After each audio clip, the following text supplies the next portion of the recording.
দেখো বন্ধুরা, চিংড়ি মাছের মালাইকারি একদম তৈরি হয়ে গেছে। দেখতে পাচ্ছ কত সুন্দর দেখতে হয়েছে। দেখো একবার দেখো কি সুন্দর লাগছে। দেখো কালার, দেখো বন্ধুরা কি অপূর্ব কালার। বন্ধুরা, এই রেসিপিগুলি তোমাদের কেমন লাগলো আমাদের জানাতে ভুলো না কিন্তু। আর যদি ভালো লাগে তাহলে আমাদের চ্যানেলটিকে সাবস্ক্রাইব করে দিও। দেখো বন্ধু, দেখতে পাচ্ছ কি অসাধারণ দেখতে লাগছে। আমাদের চিংড়ি মাছের মালাইকারি পুরো তৈরি হয়ে গেছে। দেখো একবার দেখো কি অপূর্ব দেখতে লাগছে। দেখো বন্ধুরা, নমস্কার বন্ধু, তোমরা কেমন আছো? আমার চ্যানেলে তোমাদের সকলকে স্বাগত। আজকে আমার রেসিপি তোমরা দেখেই বুঝতে পারছো। আজকে আমার রেসিপি চিংড়ি মাছের মালাইকারি। বন্ধুরা, চিংড়ি মাছ ভাজলে সাধারণত কুঁকড়ে ছোট হয়ে যায়, তাই মালাইকারি করলেও একটু কোঁকড়ানো কোঁকড়ানো দেখতে লাগে। তাই আমরা আজকে সম্পূর্ণ রেস্টুরেন্ট স্টাইলে সোজা সোজা থাকবে এই রকম চিংড়ি মাছ রান্না করব। ওই জন্য বন্ধুরা, আমরা ঝেঁটা কাঠি ভালো করে ধুয়ে নিলাম। ধুয়ে নিয়ে চিংড়ি মাছের ভিতরে এ মাথা থেকে ও মাথা প্রবেশ করিয়ে দিলাম। এই টিপসটা ফলো করলে বন্ধুরা তোমাদের চিংড়ি মাছ একদম সোজা থাকবে। বন্ধুরা, একদম সোজা সোজা থাকবে। এইভাবে প্রত্যেকটা চিংড়ি মাছকে আমরা এভাবে এপার থেকে ওপার, এ মাথা থেকে ও মাথা ঝেঁটা কাঠি ঢুকিয়ে কাঠিটা ভেঙে নিচ্ছি। নেওয়ার পর বন্ধুরা, আমরা চিংড়ি মাছের খোলাগুলো ভালোভাবে ছাড়িয়ে নেব। বন্ধুরা দেখো, আমরা একের পর এক এইভাবে করে নিচ্ছি। দেখো আমরা কিভাবে এই প্রবেশ করাচ্ছি কাঠিটা। দেখো, আমরা আরেকটা মাছ, চিংড়ি মাছ নিয়ে নিলাম। নিয়ে কাঠিটা ঠিক এইভাবে চিংড়ি মাছের মধ্যে প্রবেশ করিয়ে নিলাম। আর প্রবেশ করাতে দেখছো চিংড়ি মাছগুলো কত সুন্দর দেখাচ্ছে। দেখো আমাদের সব চিংড়ি মাছগুলোর মধ্যে কাঠি ভরা হয়ে গেছে। এইবার আমরা চিংড়ি মাছগুলোকে ভালো করে কেটে নেব, কেটে ছাড়িয়ে নেব। এর জন্য বন্ধুরা, আমরা প্রথমে একটা বঁটি নিয়ে চিংড়ি মাছের পা আর মাথাটা প্রথমে কেটে নিচ্ছি। বন্ধুরা, আমরা যেহেতু চিংড়ি মাছগুলোকে সোজা সোজা রাখতে চাই। নমস্কার বন্ধু, আমি পিয়ালি, তোমরা দেখছো পিয়ালি কিচেন হাব। আমার চ্যানেলে তোমাদের সকলকে স্বাগত। আমার রেসিপি চিংড়ি মাছের মালাইকারি। দেখো, আমি চিংড়ি মাছগুলোর মধ্যে কাঠি গুঁজে দিয়েছি যাতে চিংড়ি মাছগুলো না বেঁকে যায়, একদম সোজাভাবে থাকে। সেই জন্যই আমি এই কাঠি গিতে দিয়েছি। তোমরাও কাঠি না হলে টুথপিক গিতে রান্না করতে পারো। প্রথমে আমি মাছগুলোকে ভালো করে কেটে ধুয়ে নিয়েছি। এবার নুন মাখিয়ে নিচ্ছি। খুব সামান্য হলুদ দিয়ে দিলাম। এবার আমি নুন হলুদ মাখিয়ে নিলাম। এবার আমি কড়াই তেল গরম করে চিংড়ি মাছগুলো ভেজে নেব। সর্ষের তেলে এই রান্নাটা আমি করে দেখাবো। সর্ষের তেলে চিংড়ি মাছের মালাইকারি করলে খুব সুন্দর স্বাদ হয় এবং খেতেও অসাধারণ লাগে। কড়াই আমি তেল দিয়ে দিচ্ছি বন্ধুরা।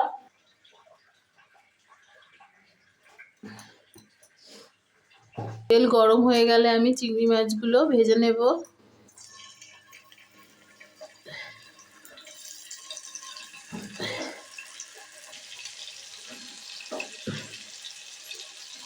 আমি একেবারে দিয়ে ভেজে নিচ্ছি। তোমরা দুবারেও ভাজতে পারো। দেখো বন্ধুরা, আমার চিংড়ি মাছগুলো ভাজা ভাজা হয়ে এসছে। একদম সোজা হয়ে আছে, একটুও বেঁকে যায়নি। মাছগুলো হয়ে গেছে, আমি তুলে নিচ্ছি।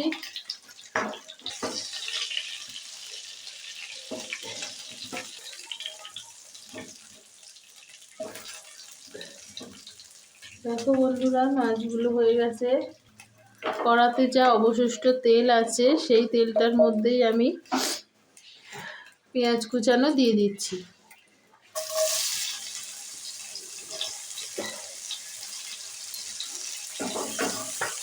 কুচানো পেঁয়াজগুলো আমি একটু লাল লাল করে ভেজে নেব।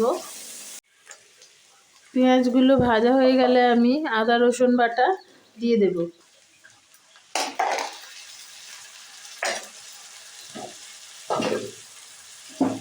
আদা রসুন বাটা দিয়ে পেঁয়াজের সঙ্গে আমি ভালো করে কষাতে থাকবো।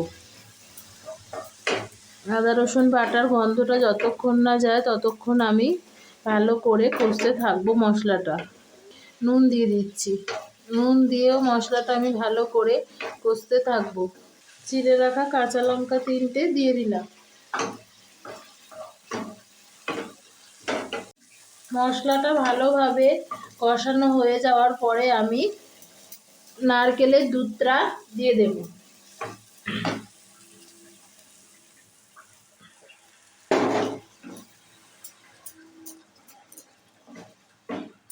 গ্রেভিটা যদি খুব কম মনে হয় তাহলে নারকেলের দুধ ছাড়াও যে বাটিটায় আমরা নারকেলের দুধ গুলেছিলাম সেই বাটিটা ধুয়েই যতটুকু জল হয় সেইটুকু দিয়ে দিচ্ছি।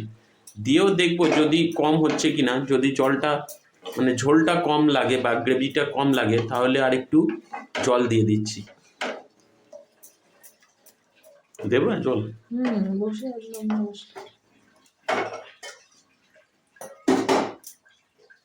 আর একটু জল দিয়ে দিলাম। আমরা ঠিক গ্রেভিটা এই রকমই রাখবো, আমাদের ঝোলটা ঠিক এতটাই থাকবে, এই রকম পরিমাণ। আমরা তাড়াতাড়ি ফোটার জন্য ঢাকাটা দিয়ে দিলাম। আমাদের সমস্ত গ্রেভিটা ফুটে গেছে আর দারুণ একটা গন্ধ বেরোচ্ছে। এবার আমরা মাছগুলো দিয়ে দিলাম।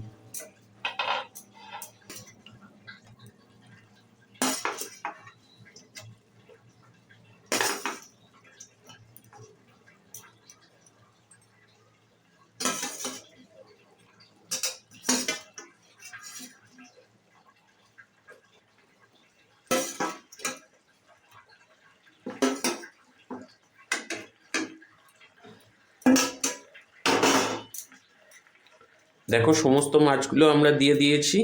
মাছগুলো 5 মিনিট মতো আমি একটু ফুটিয়ে তারপরে আমি চিংড়ি মাছের মালাইকারি নামিয়ে দেব। আবার আমরা ঢাকা দিয়ে দিলাম। ফিরে আসছি 2 থেকে 5 মিনিটের মধ্যে। আমরা বন্ধুরা দেখো 5 মিনিট হয়ে গেছে। আমরা আমাদের আজকের রেসিপি চিংড়ি মাছের মালাইকারি তৈরি হয়ে গেছে। এবার আমরা গ্যাসের ফ্লেমটা অফ করে দিলাম। দেখো বন্ধুরা চিংড়ি মাছের মালাইকারি একদম তৈরি হয়ে গেছে। দেখতে পাচ্ছ কত সুন্দর দেখতে হয়েছে। দেখো একবার দেখো কি সুন্দর লাগছে। আর দেখেছো আমরা এই মাছগুলো সোজা রাখার জন্য ঠিক এইভাবেই তৈরি করেছি। কালারটা অরিজিনাল পাচ্ছি না, এইবার পেয়েছি। দেখো কালার দেখো বন্ধুরা, কি অপূর্ব কালার। বন্ধুরা এই রেসিপিগুলি তোমাদের কেমন লাগলো আমাদের জানাতে ভুলো না কিন্তু। আর যদি ভালো লাগে তাহলে আমাদের চ্যানেলটিকে সাবস্ক্রাইব করে দিও। কি হলো তো ওর মতন লাগছে। বন্ধুরা আমরাই নিয়ে বসে গেলাম সব কিছু। চিংড়ি মাছের মালাইকারি খেয়ে দেখবো কেমন লাগছে। একটু গ্রেভি নিয়ে নিলাম আর একটা মাছ নিয়ে নিলাম। নিয়ে বন্ধুরা আমরা এটা এই কাঠি ঢুকিয়ে দিয়েছিলাম যাতে সোজা থাকে, কাঠিটা এই ভাগ করে নিলাম। খুব সুন্দর বন্ধুরা, খুব সুন্দর, অসাধারণ খেতে লাগছে বন্ধুরা। তোমরাও এই রেসিপি এইভাবে বানিয়ে দেখো, দুর্দান্ত লাগবে, অসাধারণ বন্ধুরা, অসাধারণ। গরম গরম ভাতের সঙ্গে শীতের দুপুরে পুরো একদম জমে যাবে বন্ধুরা। আমরা খেতে থাকলাম। টাটা, গুড বাই বন্ধু, দেখা হচ্ছে পরের ভিডিও।